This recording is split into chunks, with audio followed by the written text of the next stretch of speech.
दोस्तों, मेरी आईडी पर किसी एक शख्स ने कमेंट किया और कहा कि सरदार जी, आप परमात्मा से जुड़ी हुई बातें तो जरूर करते हो, पर इस टाइम कलयुग चल रहा है, पर कलयुग में बहुत कम लोग हैं जिनको ये बातें समझ में आती है।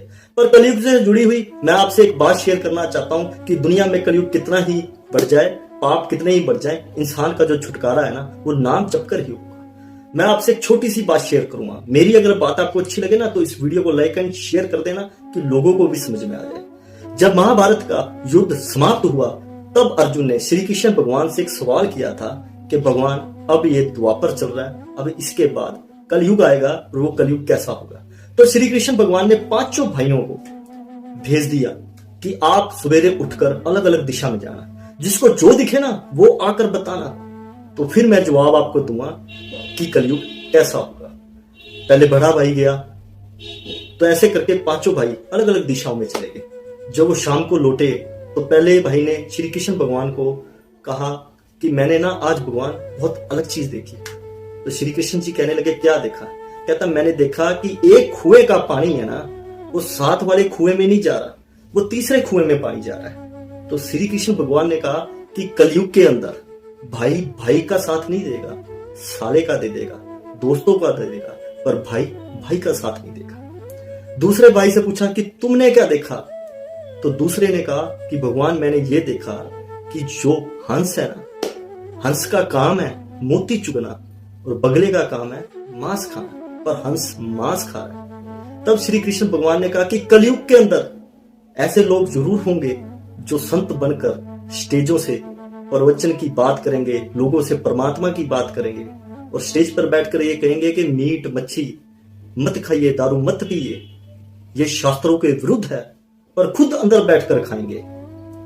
ये भी इस कलयुग में हो रहा है। तीसरे भाई से पूछा कि आपने क्या देखा? कहने लगे, भगवान, मैंने ये देखा कि एक घड़े के अंदर एक शख्स पानी डाल रहा है और वो घड़ा भर नहीं रहा। तब श्री कृष्ण भगवान ने कहा कि कलयुग के अंदर डॉक्टर हो गए, वकील हो गए, आप कोर्ट कचहरियों के चक्कर लगाई जाएंगे, पर आपके केस पड़े रहेंगे, उन पे कभी फैसला नहीं होगा। मतलब आपका कोई काम जल्दी से नहीं होगा, वो घड़ा जल्दी भरेगा ही नहीं। पानी डाले जाना, डॉक्टर भी आज आप चले जाओ कहीं पे भी, मरीज लेकर पैसा सब कुछ प्रॉपर्टी दाव पे लगाकर भी फिर भी हमारा मरीज है वो बच नहीं पाता, तो घड़ा भरेगा कहां से? तो चौथे से पूछा कि तुमने क्या देखा? चौथे ने कहा कि प्रभु, मैंने देखा कि जो गायें होती है ना, तो बछड़ा जो होता है वो गाय का दूध पीता है, अपनी माँ का दूध पीता है, तो मैंने अलग ही देखा कि गाय बछड़े का दूध पी रही है। तो श्री कृष्ण भगवान ने कहा भी कलयुग में ऐसा ही होगा, माँ बाप बैठेंगे, बेटियां कमाएंगी और माँ बाप बेटियों की कमाई खाएंगे, और आज भी वही हो रहा है। स्त्री बेटियां आज भी नौकरी कर रही हैं, अपना घर चला रही हैं। पांचवी चीज, बड़ी जो अहम चीज थी, जब पांचवा भाई से पूछा कि तुमने क्या देखा, तो उसने कहा कि प्रभु, मैंने देखा है कि एक बहुत बड़ा पत्थर है, वो पहाड़ों से गिरता हुआ रेंगता हुआ आ रहा है, वो मकान हर चीज तोड़ता हुआ आ रहा है, और एंड में आकर वो एक तिनके के ऊपर आकर रुक गया।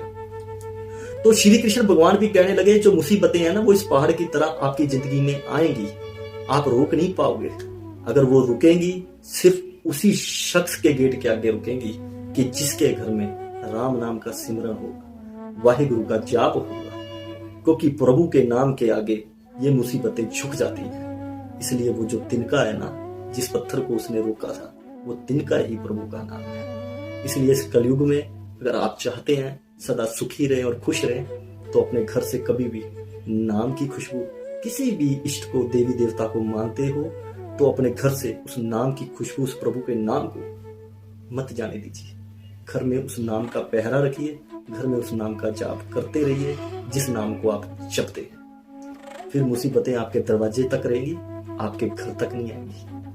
अगर आपको मेरी ये बात अच्छी लगे तो इस वीडियो को लाइक एंड शेयर कर देना, ताकि हर भाई को पता लग जाए कि कलयुग में अगर किसी चीज से हम बच सकते हैं, जो सबसे बड़ी चीज है, जो कलयुग को मात दे सकती है, सबसे बड़ा शस्त्र है, वो सिर्फ प्रभु का सिमरन है और कुछ नहीं। सत श्री अकाल।